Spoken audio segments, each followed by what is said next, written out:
واقعہ سلطان صلاح الدین ایوبی قسط نمبر 73 اپنا اسلامک اسٹوڈیو۔ صلیبیوں کے دلوں میں مسلمانوں کے خلاف نفرت اتنی گہری اتری ہوئی تھی کہ اتنے زیادہ افسروں میں سے کسی ایک نے بھی نہیں کہا کہ اس زخمی کی مرہم پٹی کرو۔ عالم جاسوس تک نے اس کی طرف توجہ نہ دی۔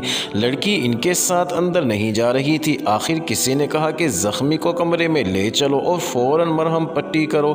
اسے اٹھوا کر لے گئے اور لڑکی اپنے افسروں کے ساتھ چلی گئی۔ اسے کہا گیا کہ وہ بیان کرے کہ کس طرح زندہ بچی ہے۔ اس نے پوری تفصیل سے سنا دیا۔ اس دوران اس کے وہیں کھانا اور شراب آ گئی۔ اس نے کہا اگر زخمی کو کھانا کھلایا جا چکا ہے تو میں کھاؤں گی، میں ذرا اسے دیکھ آؤں۔ وہ جانے کے لیے اٹھی۔ ٹھہرو لوزینا، ہرم نے اسے بڑے رعب سے کہا، تم دوسری بار صلیب کی فوج کے احکامات کی خلاف ورزی کر رہی ہو۔ پہلے تمہیں اندر چلنے کو کہا گیا تو تم نے یہ کہہ کر انکار کر دیا کہ پہلے زخمی کو اٹھاؤ۔ اب تو بلا اجازت اور بدتمیزی سے باہر جا رہی ہو۔ یہ سب صلیبی فوج کے اعلیٰ حکام ہیں اور یہاں دو صلیبی حکمران بھی بیٹھے ہیں۔ جانتی ہو اس حکم عدولی اور بدتمیزی کی کیا سزا ہے؟ 10 سال سزائے قید۔ اور جب تم یہ حکم عدولی دشمن کے ایک معمولی سے عہدے دار کی خاطر کر رہی ہو تو تمہیں سزائے موت بھی دی جا سکتی ہے۔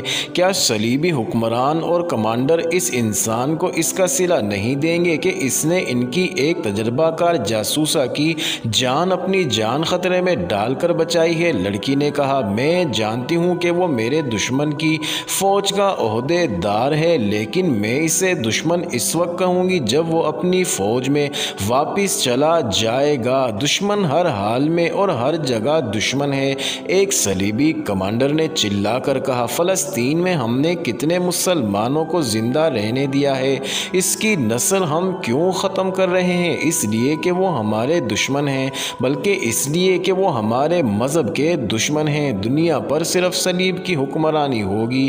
ایک زخمی مسلمان ہمارے لیے کوئی حیثیت نہیں رکھتا۔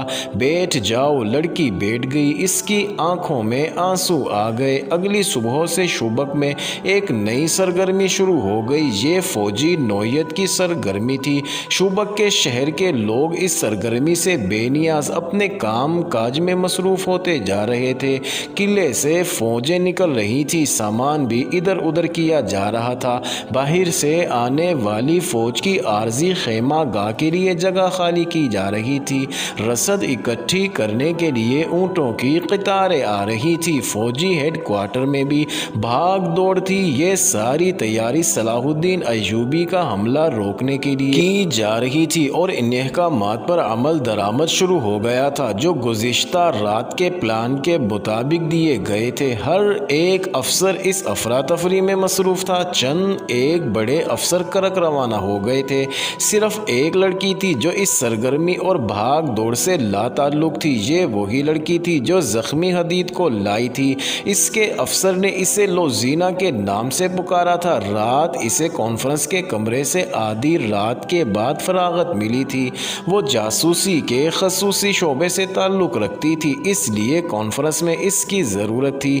اس سے قاہرہ کے ان افراد کے متعلق رپورٹیں لینی تھی جن کے پاس وہ جاتی رہی تھی۔ آدھی رات کے بعد نیند اور گھڑ سواری کی تھکن نے اسے نڈھال کر دیا تھا۔ کانفرنس کے بعد ایک افسر نے اسے کہا تھا اسے ڈاکٹر کے حوالے کر دیا گیا ہے۔ تمہیں اس کی اتنی زیادہ پریشانی نہیں ہونی چاہیے۔ تمہاری ڈیوٹی ایسی ہے جس میں ایسے جذبات کامیاب نہیں ہونے دیا کرتے۔ اور اس کے اپنے شعبے کے بڑے افسر ہرمن نے اسے کہا تھا اگر آج رات میں نہ ہوتا تو نارڈ اور اوگے آف لوزینان جیسے بادشاہ کسی کو بخشا نہیں کرتے، تمہیں قید میں ڈال دیتے۔ تمہارے محافظ کا انتظام کر دیا گیا ہے اور تمہارے لیے یہ حکم ہے کہ اسے تم نہیں ملو گی۔ کیوں؟ لوزینا نے حیرت اور مایوسی سے پوچھا۔ کیا میں اس کا شکریہ بھی ادا نہ کر سکوں گی؟ نہیں، ہرمن نے کہا، کیونکہ وہ دشمن کا فوجی ہے۔ تم اپنا شعبہ جانتی ہو، کیا ہم تمہیں اس سے ملنے کی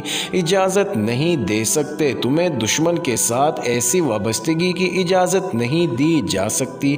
آپ مجھے صرف اتنا سا یقین دلا دیں کہ اس کی مرہم پٹی ہو گئی ہے، لوزینا نے کہا، اور اسے صحیح و سلامت واپس بھیج دیا جائے گا۔ لوزینا، ہرمن نے جھنجھلا کر کہا، رہا۔ میں تمہیں یقین دلاتا ہوں کہ تمہاری یہ خواہش پوری کر دی جائے گی۔ اور سنو، تم بڑے مشکل اور خطرناک مشن سے واپس آئی اور تمہارا سفر زیادہ خطرناک تھا۔ تمہیں آرام کے لیے 10 دن چھٹی دی جاتی ہے، مکمل آرام کرو۔